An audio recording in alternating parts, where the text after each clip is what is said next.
Pathetic Earthlings. Who can save you now? Ha ha ha ha!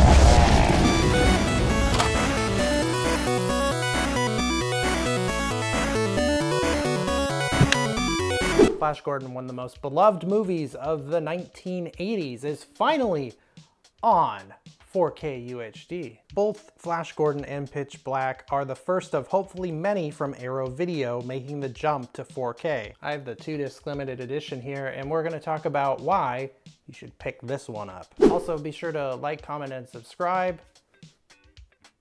The release is bound in their classy, sturdy cardboard box with a poster and a thick booklet. What I love about Arrow is it also includes the reversible art with the original poster. Flash Gordon is based off of a comic strip from the 1930s and then also adapted to film serials in the late 1930s.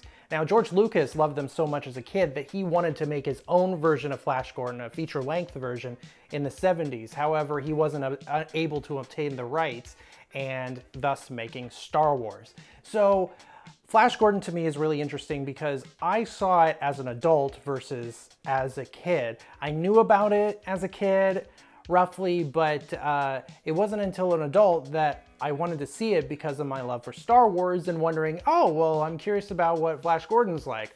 It has kind of a fun campiness to it. It's hard to describe. You get this kind of like Rocky Horror Picture Show kind of feel to it. Maybe not overtly sexualized or anything like that, but there's a bunch of innuendos in it, and it's just, everyone plays it serious, but they also act very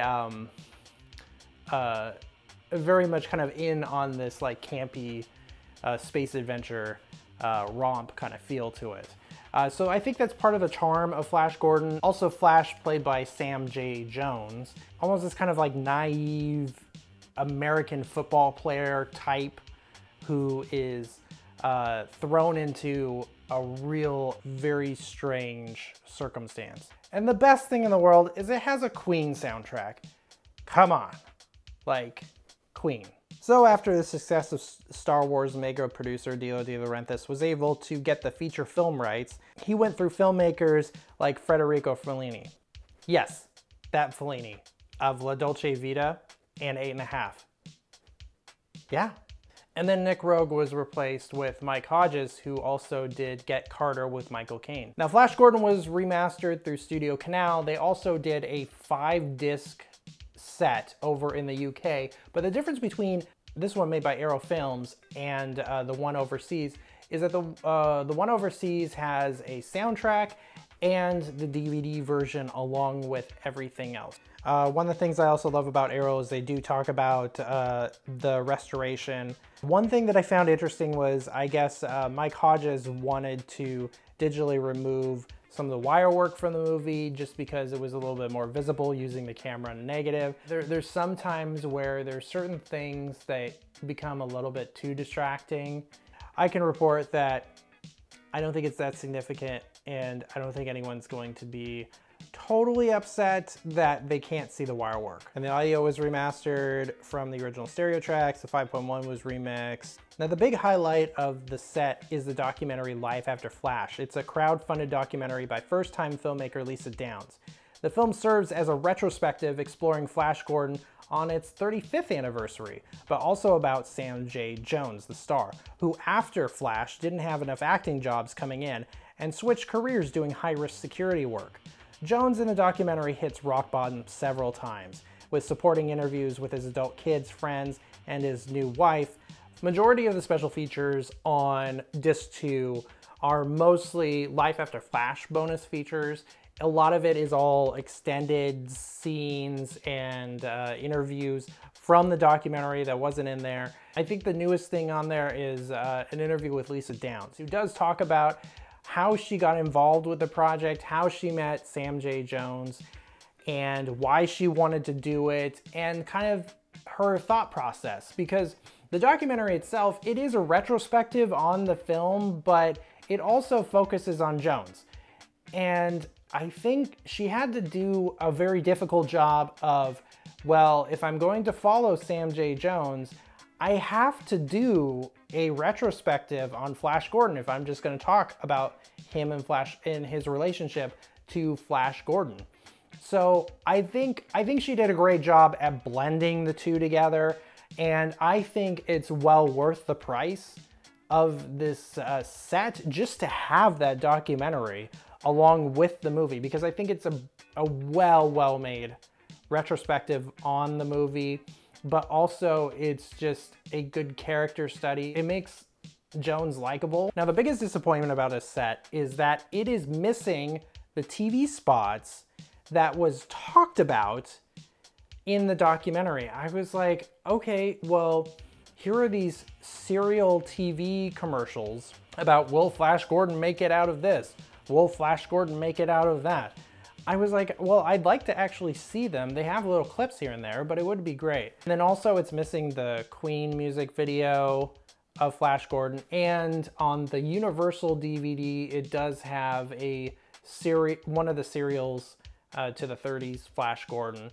But the thing that's interesting is this one almost replaces it with one of the cartoons from Flash Gordon from the 80s. I think it's a tie-in with the movie. What I do love about the documentary too is that Brian May of Queen, he seems to be really excited about Flash because he has a Flash t-shirt on.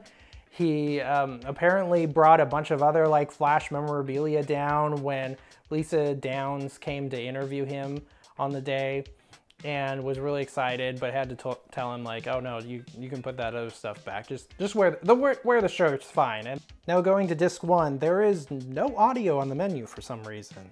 The transfer on disc 1 is probably the best I've ever seen Flash Gordon. Now I have seen it maybe a couple times beforehand, but the colors are rich. You see you just see the brilliance in the production design and just the costumes. Everything is just very clear, very vivid. Now I watched the movie in its 2.0 lossless track.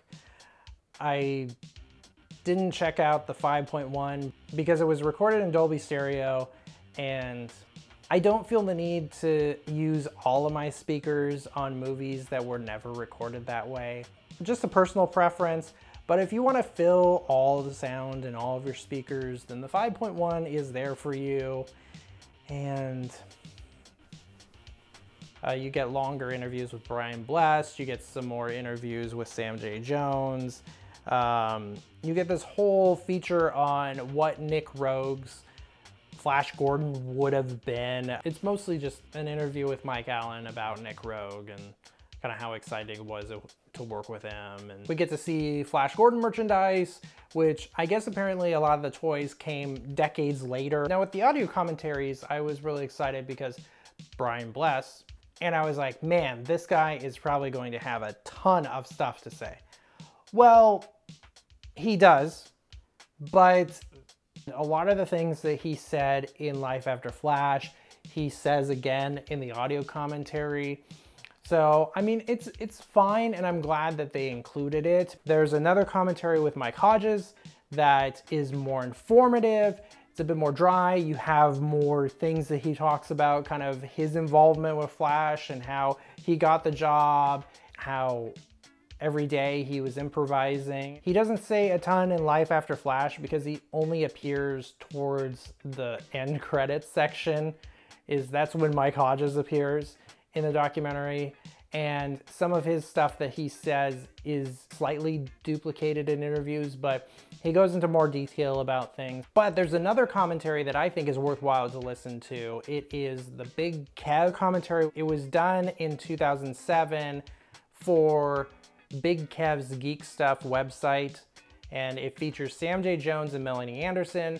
They're all talking, joking, having a fun time, pointing out things. It is pretty funny, made me laugh a couple of times, and it really shows off Melanie Anderson and how wonderful she is. I guess it wasn't featured on the extras list, so I guess it's an Easter egg. I gotta say, this is a really great release from Arrow Video. I really hope that they come out with more 4K UHD titles. It is something that you should definitely pick up. The extras made me appreciate the movie more. Dare I say, this is a new favorite of mine. So yes, pick this up while it's still available. Life After Flash documentary is a must-see. If you want to seek out the documentary on its own, it is available on its own, but you know, 4K plus Life After Flash. There's also a Blu-ray version. I give this thumbs up. You should check this out. Life After Flash, Flash Gordon. Ah, savior of the universe. He saved every one of us. You know?